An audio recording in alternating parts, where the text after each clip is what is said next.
السلام عليكم ورحمة الله وبركاته. عاملين ايه؟ يا رب تكونوا بخير. عيد سعيد عليكم وعلى الوطن الإسلامي والأمة الإسلامية كلها. ال- ربنا يتقبل من اللي حج واللي صام، ويدينا العمر ونبقى واقفين معاهم السنة الجاية، ويكون يا رب البيت الحرام دوت ما يتقفلش أبدا تاني. دلوقتي انا هعمل معاكم فطار اول يوم العيد واول يوم معايا موجوده معاكم على القناه. انا دلوقتي سخنت زيت وسمنه ونزلت عليهم ببصله مقطعه على ايدي، 3 4 بصلات مش بصله يعني. وابدا بقى ان انا اقلب فيهم لحد ما تتدبل معايا، لما تبقى لونها اصفر كده متحمرش. اكون انا عامله ايه بقى، طلعها من الفريزر. انا بعين الطماطم في الفريزر صحيح، ما بضربهاش وعينها صلصه. بطلع الجزء اللي انا محتاجاه اضربه واسلقه واقوم ضربه بالخلاط ومصفياه بقى وشغاله بيه. دلوقتي الطماطم البصل اصفرت، هنزل بقى عليها بالصلصه بتاعتي. هيكون معايا ومجهزه بقى مقشره راس توم كبيره ومعاها قرن فلفل.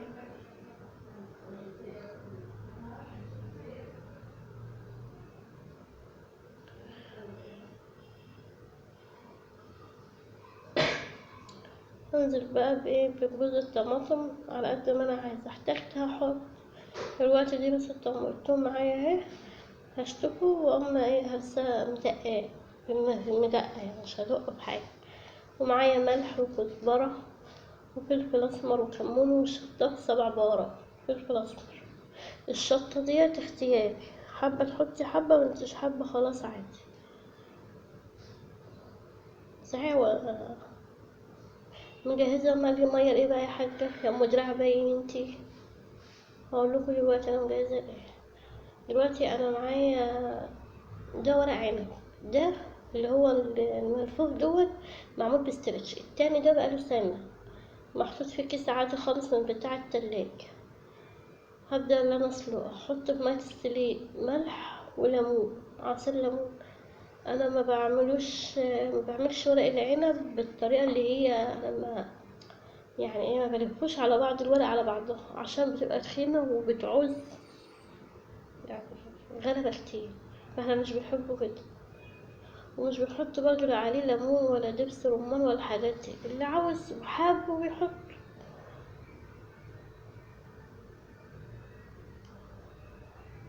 مكنش دعوة بالدراع اللي باين قلتلكوا، كان الجو حر أوي المطبخ نار.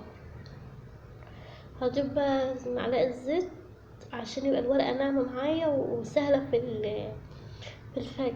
أنا كان معايا برضه خاص. هبدأ بقى ان انا افكك بس عشان هو لسه متلج، هبدأ افككه. ودي الخضرة اللي معايا كزبرة وبقدونس وشبت. هنضفه بقى وارجع لكم. هطلع بقى ورق العنب،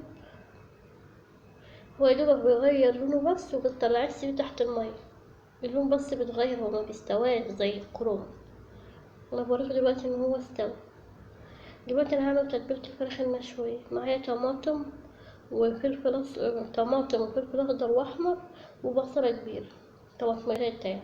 ومعايا علبة زبادي كبير، ورق لورا، ومعايا زيت.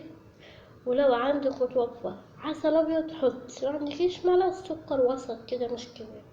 ومعايا في البهارات توم بودر، فلفل اسمر، حبهان صحيح، شطة وبابريكا وفلفل اسمر وكزبرة و7 بهارات. ومعايا خلطة الفراخ، تتبيلة الفراخ المشوية، ومعايا علبة الزبادي الكبير. واضرب بقى كل ده في الخلاط. انا نسيت الخل وعصرة ليمونة، بس انا حطيتهم بس ما تصوروش. يعني انت بتضيف على الخلطة دي كلها الخل وعصرة الليمون عشان الزفارة. وابدا بقى ان انا بعد ما نضفت الفراخ كويس، ابدا ان انا اخرم الفراخ علشان خاطر تشرب التتبيله بتاعتها. وبعد ما اخلص بعينها في التلاجة. عايزه تجيب الفراخ وتعمليها كده وتركنيها في الفريزر يوم ولا 2 ولا 3 ولا اسبوع براحتك، بس سيبيها في التلاجة قيمة ساعتين 3 عشان تشرب من الملح بتاعها. كده بقى سمينا بالله، صلينا على النبي عشان احنا نسينا نصلي على النبي اكيد يعني.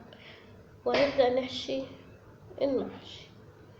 ده برنجان ملناش دعوة بيه. الخلطة بقى اللي بتتحط في الحلة بتبقى طماطم وبصل وفلفل وخضرة. المتوفر عندك حطي، في ناس ما بتحطش، بس ده بيحميها وبيديها ريحة. ولو عندك جزر بقى يبقى جميل بقى في الأرضية، ودوم انت حاطة مثلا ورقة حباش أو أي ورقة كرنب أو أي حاجة في الأرضية، بتبقى دي بقى لو ما اتحرقتش بقى طعمها حلو في الأكل، زي الخضار كده مسلوق. ده بعد احنا ما سوينا كده هسوي بقى. خدت معلقة صلصة، حطيت عليها معلقتين شوربة، وقلبتها عشان اسقي بيها ايه الخضرة الحباب المحشي. معلش بقى يا جماعة، معلش يوم صعب. اخر ما بحشوش قوي يعني، ما بملاش المية قوي عشان خاطر ما يبقاش معجن، لو احتاج ازود. دي الفراخ بعد ما حطيتها في الفرن بتبقى مسرجة المية بتاعتها، منزلة المية كلها اللي جواها. تهدي بقى النار، يعني انت في الاول بتعلي النار لحد ما تبدا ايه تستوي تغلي، تنزل الميه اللي فيها، هدي النار بقى عليها وغطيها. ده المحشي بعد ما استوى معايا كده، المحشي بتاعي استوى. وادي الفراخ بتاعتي، واشوفكم على خير في فيديو جديد، ومع السلامه، كل سنه وانتم طيبين.